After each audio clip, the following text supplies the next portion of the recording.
So people keep asking me what to wear and what to bring to Costa Rica, and you're getting this packing list and all the information today, but I thought it would also be good if I went through my journal from when I went, because I had lots of notes in it, just to kind of get you some ideas. So here you'll notice I'm just in t-shirts and a pair of yoga pants, and I have a little bag that I can carry my journal and my pens in. I bought that bag at a farmer's market, but anything that's quick and slings over is pretty good. Backpacks work. I'm not a backpack person because I don't like to dig in my, I don't like to take it off and dig for things. I like my binoculars slung over me or my bag slung over me, depending on what we're doing. So you'll notice me like this most of the time. There is a map. You have gotten this in your journal, and most of you have been assigned your places. This is subject to change a little bit. In fact, this is an old map, and I don't know that everything's on it, or it's sideways. That's what it is. So you know when your trip is, every morning you get a drink delivered to your room before you have to go down for breakfast, maybe not before you go birding, but because some of you may leave at 5 in the morning, but about 6 a.m. they'll deliver a coffee or a tea or whatever you want. They always have those cute little stickers on them with your room number and your name. We might be doing some nature printing while we're there, so bring some things that you might not mind if you get ink on, or an overshirt, like think childhood craft class where you put on an oversized, like dad's old shirt or something like that. When you arrive, you'll arrive at the airport in Costa Rica. You'll go through customs, which is really kind of cool. It's just this it almost looks like when you're coming into security, but it's a bigger version of it that your suitcase goes through. You'll go out the doors right there beside that, and you'll take a left. At that point, you should see Jason or I standing there waving at you. You'll walk to us, then you'll take another left, and you'll be able to see the bus from there. The bus will be parked right in front of this sign, so that'll be really nice and easy to see. Then we will drive up the mountain about an hour and a half to Verdesana, where we will be. I do a lot of sketching. They will have lots of sketch supplies at Verdesana, so just bring your bare minimum. You will be getting a journal, much better than this one. This was just a small journal that I tried in. You'll be able to use every day. You'll get some sort of menu beside your plate, so you'll notice the menu is really pretty. Everything is locally sourced. Everything is farm to table. It is primarily vegan, and there's no alcohol, but everything is fresh squeezed at the tables. It is a dry campus in that it can't be seen, but what you do in your room is what you do in your room, and nobody knows, right?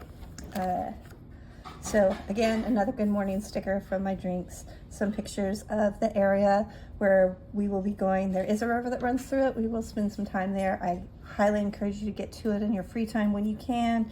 These are by the temple where we'll be doing yoga. I love these big boulders. There was lots of life around them. The hummingbirds were amazing, things like that.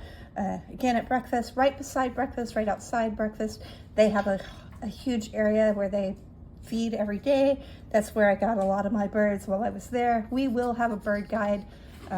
If we aren't going on an excursion, we will have a bird guide on site to take you birding. So any place on the agenda where it says early morning birding or yoga, those are the days the bird guide will be on campus for you. We did a lot of walks on the property and got to touch, feel, and play. There is an herbalist on site.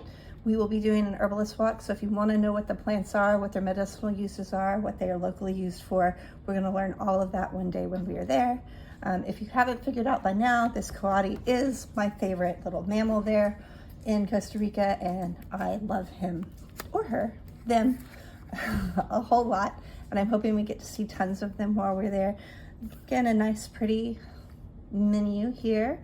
Again, just some drawings that I sketched while I was around. I don't spend a lot of time doing sketches. These are just memory sketches. They're not fine art. The tea room will be open for our herbalism experiences. That'll be nice to have. Lots of flowers and plants to look around. We are not doing sound healing. This room that we did the sound healing in will be open as an art room where you can go to glue your pictures on. If you want to use photos like I did, I'm bringing the printer that all of these pictures came from with me, and there's a link in your packet to buy your own paper. And then what we'll do is we'll have a communal paper place, and it's going to be, Scouts honor. If you brought 50 pieces of paper, use 50 pieces of paper, don't use 100 pieces of paper.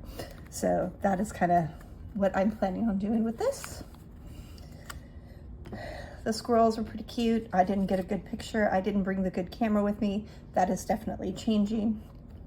We did some things on marketing that you don't really care about because you're not going to be marketing. That's why you're here with me now, if you are taking up all my marketing. More meals, more birds. As you see, they have a snack set out regularly, kind of on this table outside of where we eat every day, so you'll be able to have snacks. The views are beautiful. We can spend time by the fire pit. We are having a bonfire down by the river, weather permitting. If we can't go down by the weather, it'll be at the fire pit up by where we eat here, where I'm sitting. So that's just another way to look at it. As you see, I love my coati. More lunch, more pictures of birds. Clay-colored thrush was something that was new to me. I thought I had lots of fun looking at them. Actually, a lot of these birds were new to me. The flame-colored tanager was too. More meals, more things.